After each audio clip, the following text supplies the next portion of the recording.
la década de 1920 y 1930, los grandes avances en el campo de la física inspiraron a un grupo de pensadores que comenzaron a reunirse en Viena para discutir sobre filosofía. A este grupo se lo conoció bajo el nombre del Círculo de Viena y dio origen al positivismo lógico, un movimiento que sostenía que el único discurso que tenía sentido era el científico.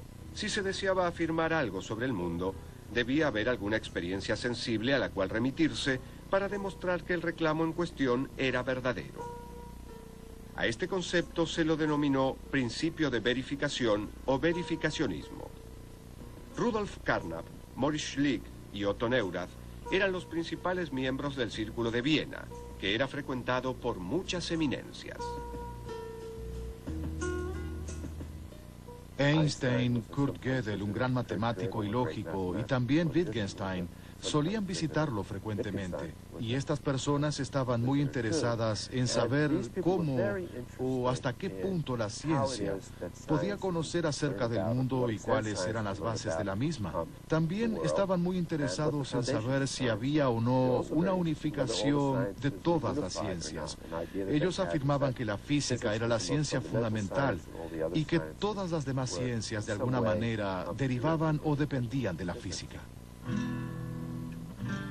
Como con el tiempo se comprobó que el principio de verificación era tan riguroso que llegó a poner en duda a la propia ciencia, el movimiento dio lugar a un renovado interés por las teorías de la confirmación que intentaban incorporar el razonamiento inductivo o algo similar al campo de la ciencia. Algunos filósofos como Peter Strawson sostuvieron que la inducción no debía hacerse pasar por la deducción para ser considerada válida. Él creía que existía un principio de uniformidad en la naturaleza. Este principio nos asegura que debido a que el Sol salió en el pasado, podemos inferir razonablemente que lo volverá a hacer en el futuro.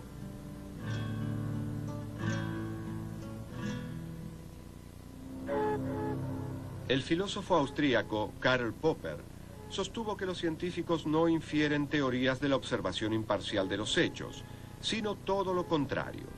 Todos los problemas e hipótesis anteriores guían sus observaciones.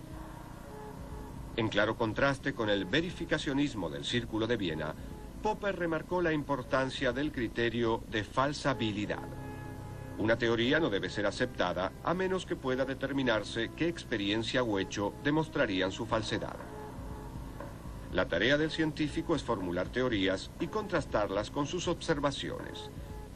Si la hipótesis resiste la prueba de refutación, puede aceptarse provisionalmente. La gran ventaja de la falsación sobre la verificación es que 1000 observaciones no bastan para verificar una teoría, pero una sola es suficiente para refutarla. Popper tenía una visión general muy interesante sobre la naturaleza y el desarrollo de la ciencia y del conocimiento científico. Y pensaba que de hecho cualquier teoría que hubiera sido formulada sería refutada eventualmente, ya que podemos adquirir cada vez más conocimiento y nuestras respuestas pueden estar cada vez más cerca de ser correctas y verdaderas. Y era poco probable que alguna vez diéramos de manera exacta con una teoría completamente verdadera. Popper pensaba que el razonamiento inductivo era una especie de ilusión óptica. Sostuvo que utilizamos un método de prueba y error que puede parecer inductivo, pero cuya estructura lógica era completamente diferente. Las conjeturas son nuestros globos de ensayo.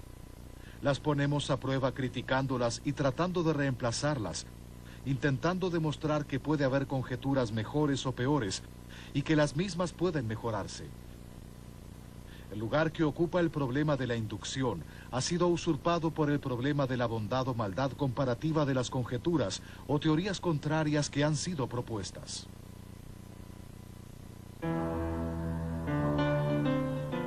El filósofo estadounidense Nelson Goodman argumentó contra la existencia de la lógica inductiva formal. Su obra Nuevo enigma de la inducción intentó demostrar que para cada hipótesis confirmada por la evidencia existe un número infinito de hipótesis alternativas que son contradictorias con la primera, pero que también podrían ser confirmadas por dicha evidencia. En otras palabras, una teoría nunca puede confirmarse por medio de la observación. En un artículo publicado en 1947, Nelson Goodman, un filósofo maravilloso, relacionó las leyes con la inducción de un modo extraordinario. Y hoy en día, este tema es frecuentemente abordado, sugiriendo que las únicas hipótesis que pueden ser proyectadas de manera inductiva son las hipótesis tipo ley, es decir, las hipótesis que se asemejan a las leyes en otros aspectos, además de sus características sintácticas. Una manera de rescatar a la inducción es dejar de querer alcanzar la certeza de la deducción y en lugar de ello luchar por lograr la probabilidad estadística. La teoría de la confirmación bayesiana, que recibió su nombre en honor al matemático inglés del siglo XVII, Thomas Bayes, es un método de inferencia estadística que combina el sentido común y la evidencia observacional para posibilitar la inducción dentro de un mundo incierto. Es un modelo de realidad en el que se prefiere utilizar el concepto probablemente en lugar de siempre.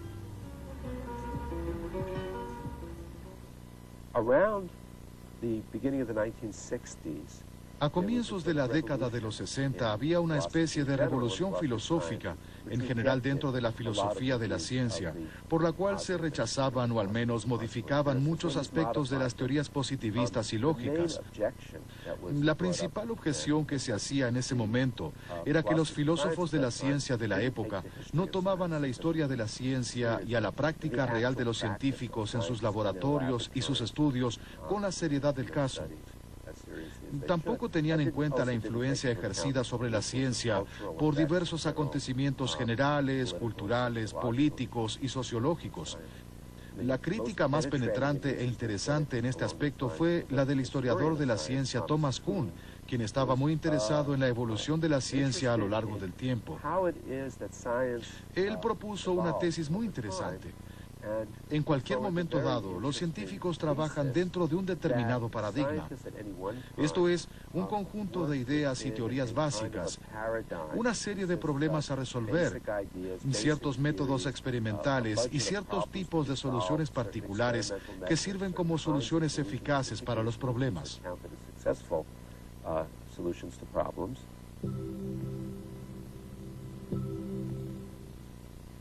Kuhn enfatizó la importancia del contexto histórico y social dentro de la actividad científica.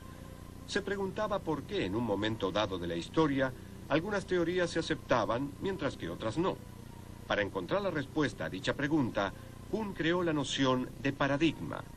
Según Kuhn, un paradigma es una descripción científica del mundo que es generalmente aceptada y provee un modelo de investigación.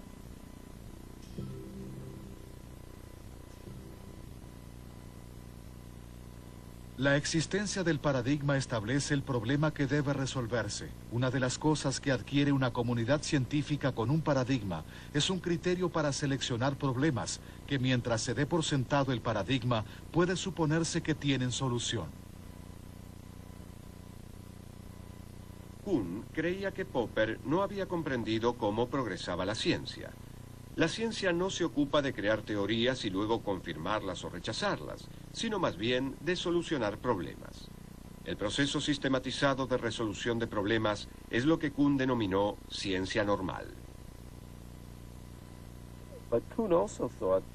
Pero Kuhn también pensaba que en un cierto punto de la práctica de la ciencia normal, o mejor dicho en varios puntos, surgirían problemas que no podrían solucionarse a través del paradigma teórico que había sido aceptado. Y cuando esto ocurre, lo que suele suceder es que sobreviene una revolución dentro de la ciencia y una nueva teoría. Un nuevo paradigma surge para reemplazar el anterior.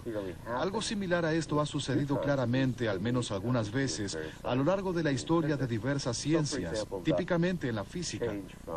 El cambio que se produjo del paradigma de la mecánica clásica, la visión del mundo newtoniana de las partículas que se mueven recorriendo trayectorias, a la visión de la mecánica cuántica, es un buen ejemplo del cambio de paradigmas.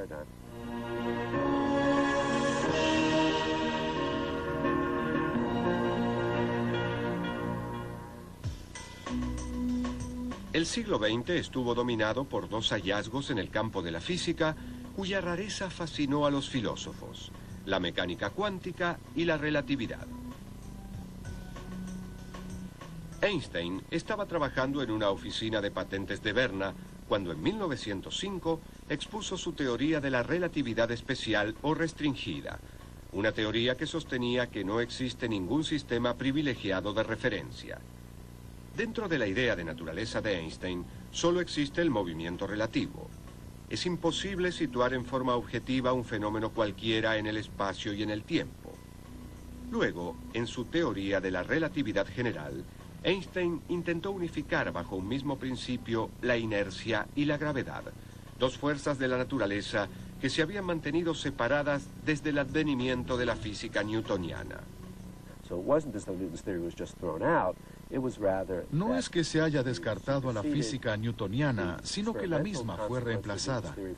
Las implicancias de la teoría de Newton todavía pueden ser aceptadas en su mayoría, pero la teoría de Einstein trajo consecuencias experimentales nuevas que se ajustan mejor a los experimentos reales. Y, de hecho, una de las consecuencias de la teoría de Einstein comprende un momento especial en la historia de la física. La teoría de la relatividad general de Einstein predijo que la luz que viaja cerca de un cuerpo tan pesado como el Sol sufriría los efectos de la gravedad. La teoría de Newton no postulaba esto, y en la década de 1920, Sir Arthur Eddington organizó la observación de un eclipse solar en la que habría de medirse si realmente la luz de las estrellas lejanas se desviaba al pasar cerca del Sol. Y de hecho descubrieron que los resultados se acercaban más a lo propuesto por la teoría de Einstein que la de Newton.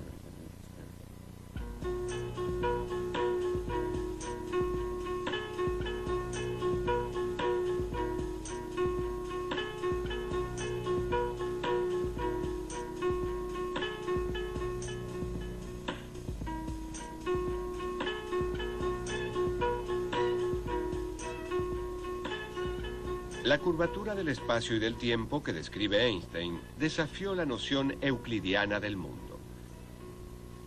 Casi de la noche a la mañana, las nociones clásicas de espacio, tiempo, materia y movimiento pasaron a ser obsoletas. Había surgido un nuevo paradigma con implicancias que trascendieron el campo de la física. El segundo hallazgo importante de la física del siglo XX fue la mecánica cuántica.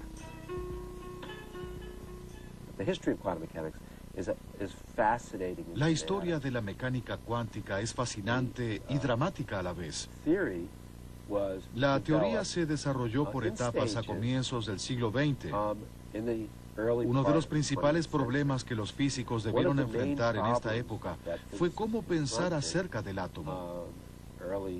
En un principio, al átomo se lo consideraba como una especie de sistema planetario en miniatura, con el núcleo en el centro y los electrones orbitando alrededor del átomo. Pero la teoría de la luz de Maxwell predijo que si una carga eléctrica se mueve de la manera en que los electrones se mueven alrededor del átomo, entonces debería irradiar luz, y al irradiar luz debería perder algo de su movimiento y eventualmente caer dentro del núcleo del átomo. Por supuesto, si así es como se comportan los átomos, entonces el universo habría de colapsar. Y queda claro que ello no sucede. Con lo cual, algo estaba equivocado.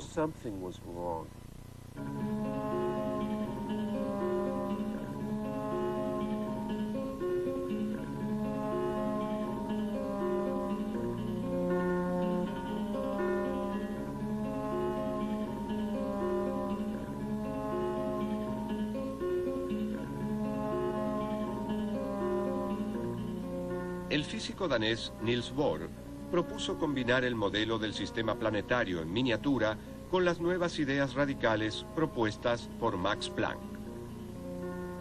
Planck sugirió que los electrones existen a niveles de energía fijos que están a una distancia fija del núcleo. Cuando un electrón salta a un nivel más cercano al núcleo, libera una descarga o cuanto de energía. Cuando el átomo absorbe un cuanto de energía, el electrón se aleja del núcleo.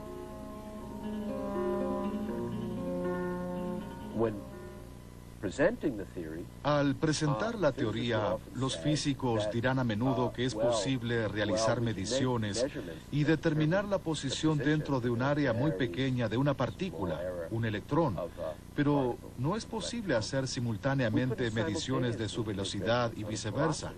Y esta visión fue desarrollándose. Y de hecho las partículas atómicas, los electrones y demás, no tienen simultáneamente posición y velocidad. Por supuesto, si uno se detiene a pensar en ello un momento, si uno considera a los electrones como partículas, ¿qué significa que algo tenga una posición pero no tenga velocidad? No me refiero a que no se conozca su velocidad, sino que no tiene velocidad. O bien, ¿qué significa que algo tenga una velocidad dada pero no una posición determinada?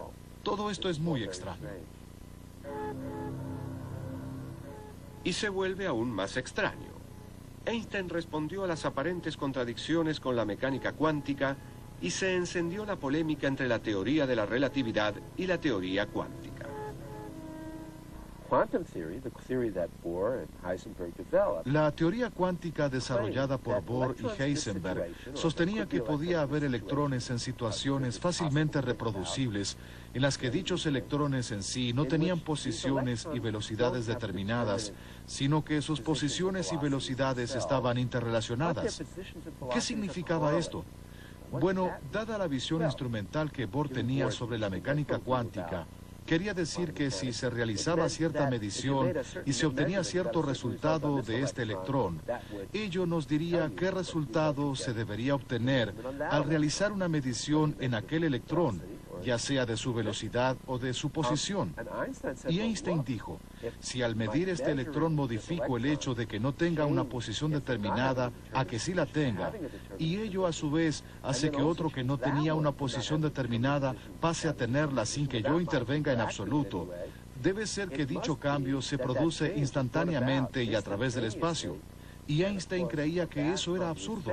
Pensaba que de hecho ello violaría su teoría de la relatividad especial. Entre los aspectos característicos de la teoría cuántica se encuentra la noción de que dos objetos que están en diferentes posiciones pueden interactuar simultáneamente. Un efecto que Einstein denominó acción fantasmal a distancia. También desarrolló la noción de superposición, el principio según el cual, mientras no se pueda observar un objeto, el mismo se encuentra en todos los estados posibles de manera simultánea. El acto de la observación es lo que hace que un objeto esté limitado a una sola posibilidad. Una vez dije que existen muchas interpretaciones sobre la mecánica cuántica. Cada una de ellas recibe el apoyo de su creador y 6 amigos suyos. Y me han dicho que mencionar 6 es ser demasiado optimista. Entonces se presenta esta extraña situación en la que tenemos una teoría, sabemos cómo usarla, sabemos cómo hacer predicciones. Y para muchas personas como los positivistas, ello ya sería suficiente. Pero para muchos físicos y muchos filósofos no lo es, pues desearíamos tener algún tipo de comprensión acerca de lo que dicho formulismo expresa. El debate entre estos dos sistemas radicalmente diferentes, el físico y el metafísico, todavía permanece encendido. Por un lado, los físicos cuánticos emplean el cálculo estadístico y el principio de la incertidumbre, mientras que Einstein señalaba que Dios no juega a los dados con el universo. La teoría cuántica sugiere una realidad física azarosa y discontinua en la que las causas pueden tener efectos simultáneos a distancia, mientras que la teoría de la relatividad percibe al cosmos como algo relacional y continuo. Entonces, científicos y filósofos continúan entablando un intenso e ininterrumpido diálogo para lograr dar una explicación acerca de la naturaleza del mundo.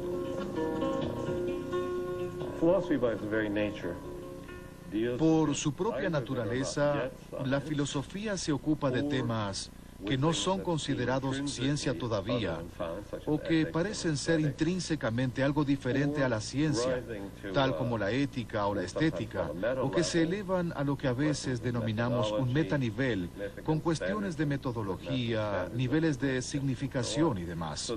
Entonces, parte de la filosofía debe ser ciencia que está por nacer. La filosofía funciona como una cuna para las ciencias del mañana. ¿Por qué ciertas personas se dedican a ser filósofos? Porque están interesadas en demasiadas cosas, al menos esa es mi experiencia personal. Entonces a uno le interesa la cultura griega, pero también la matemática, la física y la historia. Y luego uno descubre que al hacer filosofía es posible estar interesado en todos estos campos y trabajar en ellos, porque todos ellos tienen su base y todas estas áreas de interés intelectual son áreas en las que es posible hacer preguntas filosóficas, tales como ¿cuál es el objeto de estudio? ¿Cómo investigamos acerca del mismo? ¿Cuáles son los conceptos y las expresiones de las nociones centrales de dicho tema? Y lo mismo se aplica a la filosofía de la ciencia.